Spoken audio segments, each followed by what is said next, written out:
Ciao, ti do il benvenuto su InfemMath.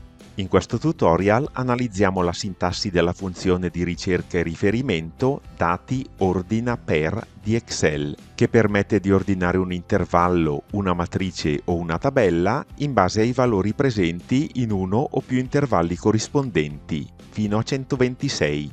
La funzione dati ordina per è una funzione matrice dinamica ed è disponibile solamente nelle ultime versioni di Excel. Nella parte iniziale del video ti mostro il normale utilizzo di questa funzione, ma se mi segui fino alla fine, vedrai come questa funzione possa agire in combinazione con altre due funzioni matrice dinamica, le funzioni sequenza e matr.casuale, e con l'operatore di intervallo espanso hashtag, al fine di ottenere una permutazione di una sequenza numerica ordinata. Questo ci consentirà, ad esempio, di generare in modo immediato la sequenza casuale degli interrogati a partire da un elenco di alunni. Per comprendere al meglio la sintassi della funzione dati ordina per, procediamo subito con un primo esempio. Iniziamo!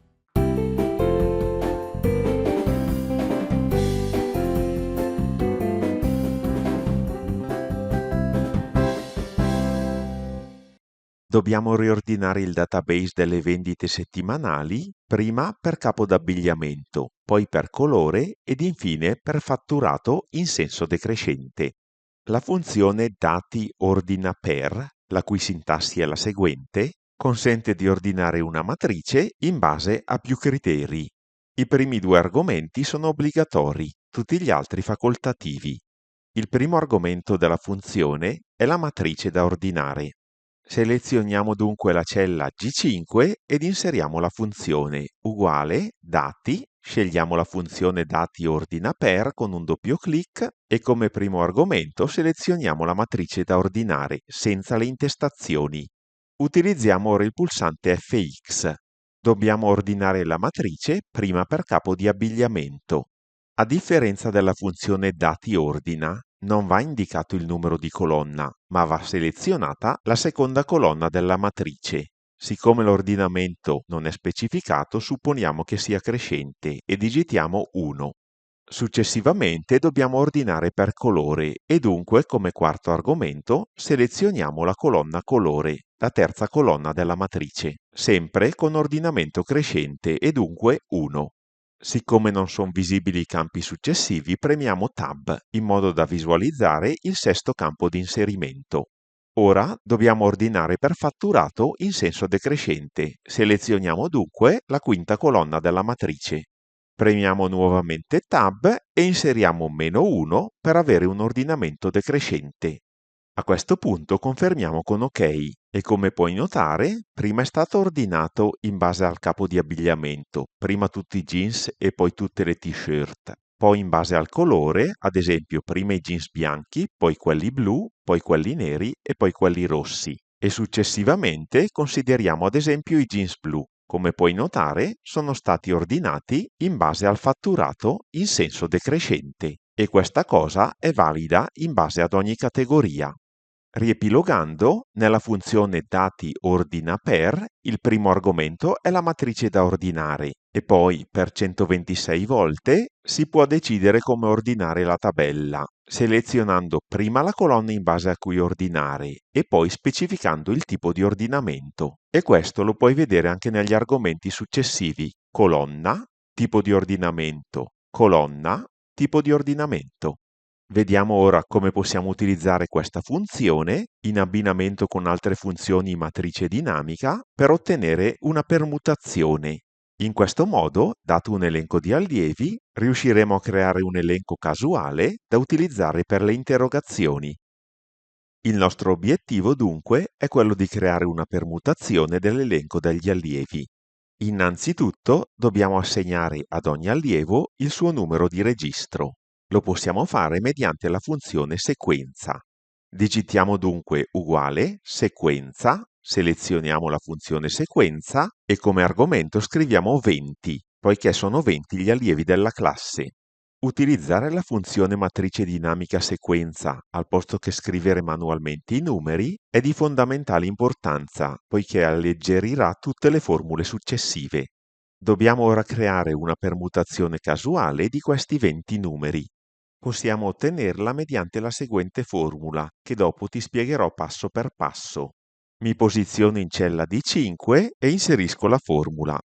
Mediante la funzione dati ordina per, prendo in esame la matrice A5 hashtag, che è la colonna rosa della tabella iniziale, e dopo il punto e virgola, come criterio di ordinamento, inserisco la seguente funzione.